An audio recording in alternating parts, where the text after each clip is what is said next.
What on earth is going on in the minds of UFO nuts, cryptobiologists, von Danichnists, and other pseudoscientific whack jobs? Is it really so difficult to apply reasoning and logic to a problem? The truth is out there, and it does not involve Nessie or Bigfoot or Ogopogo or little green men from Mars sticking GPS tracking devices up some hayseed's jacksie and dropping them off in the middle of nowhere. Now stop and think about that for a moment. A civilization from a planet an inconceivable number of trillions of kilometers away has found a way to get around that pesky speed limit imposed on the universe by that nice Mr. Einstein. They've overcome technical, scientific, social and organizational difficulties that make our space exploration look, well, puny.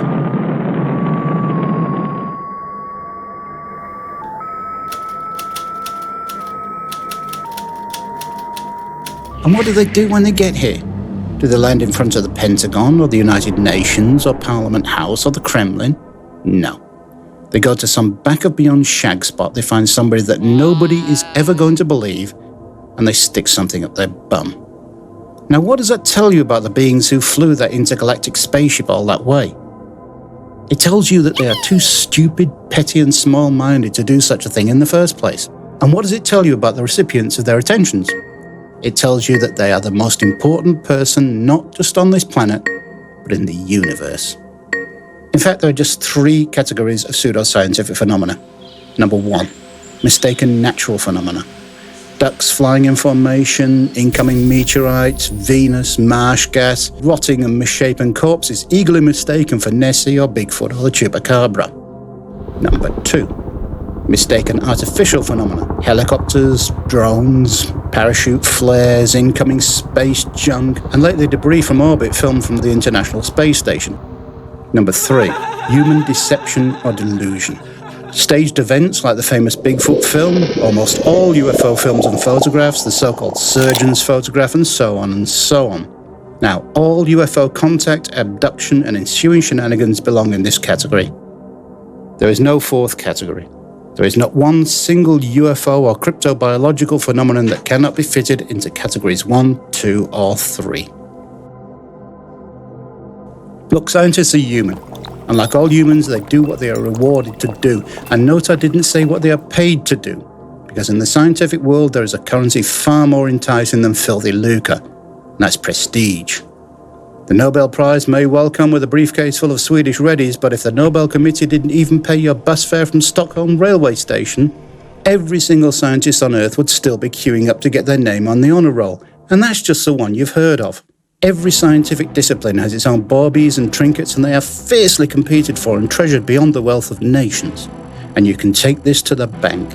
If I had scientifically valid evidence that planet Earth had been visited, or, better, is being visited by vehicles and beings from another world, then I would be hiring Neil deGrasse Tyson to iron my shirts. If they offered me a Nobel Prize in recognition of my discovery, I would just say, oh, okay, look, let me see if I've got a window in my schedule somewhere. If not, look, be a doll and pop it in the mail, would you? If I could provide evidence, real evidence, of the existence of a previously unknown humanoid ape or a marine reptile long since thought extinct, then my hero, Sir David Attenborough, would be in for a bit of a disappointment, because they'd be renaming Boaty McBoatface the RRS Sir Angus before they'd even finished fitting out the executive carsies. If someone, or something, somewhere, could construct a spacecraft capable of traversing intergalactic distances, don't you think that every physicist and aerospace engineer on Earth would be queuing up to find out how they did it? If we found so much as a Bigfoot hair lying about in the California redwoods, we'd know right away, because DNA testing would tell us that it came from an unidentified species before you could say Rosalind Franklin deserves a Nobel Prize. So, who is out there looking for Bigfoot? Nobody. The Patterson-Gimlin film is still revered as the holy grail of cryptozoology, but we know the costume was made by the Morris Magic Company in North Carolina, and we know the name of the person inside the bloody costume. I thought I'd done a pretty good job for them. Millions of people have been fooled all these years. If they would have paid me the $1,000 like they promised, I would have kept my mouth shut. The only serious searches for the Loch Ness Monster have been underwritten by commercial television stations, and they're looking for advertising revenue instead of a creature that could not possibly exist in a cold, murky lake that isn't home to nearly enough biomass to feed a breeding population of animals anywhere near as large as Nessie is supposed to be. Even the use of sophisticated side-scan sonar imaging proved nothing except for the fact that they had a geek on the crew who could do a proper job on Photoshop.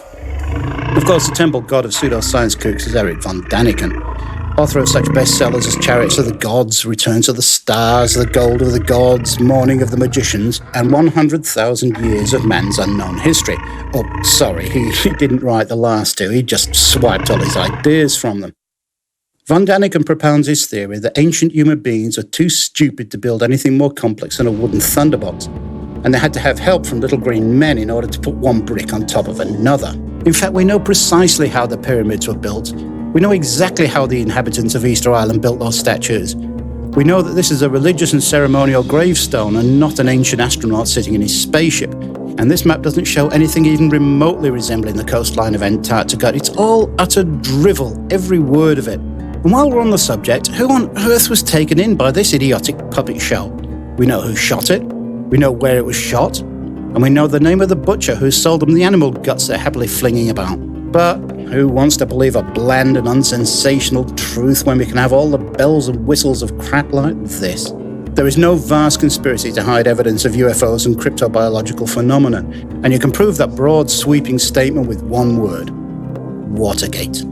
The US president and the whole power structure surrounding him was brought down because the US government, with all its wealth and resources, couldn't keep the news of an amateurish, cack-handed burglary secret.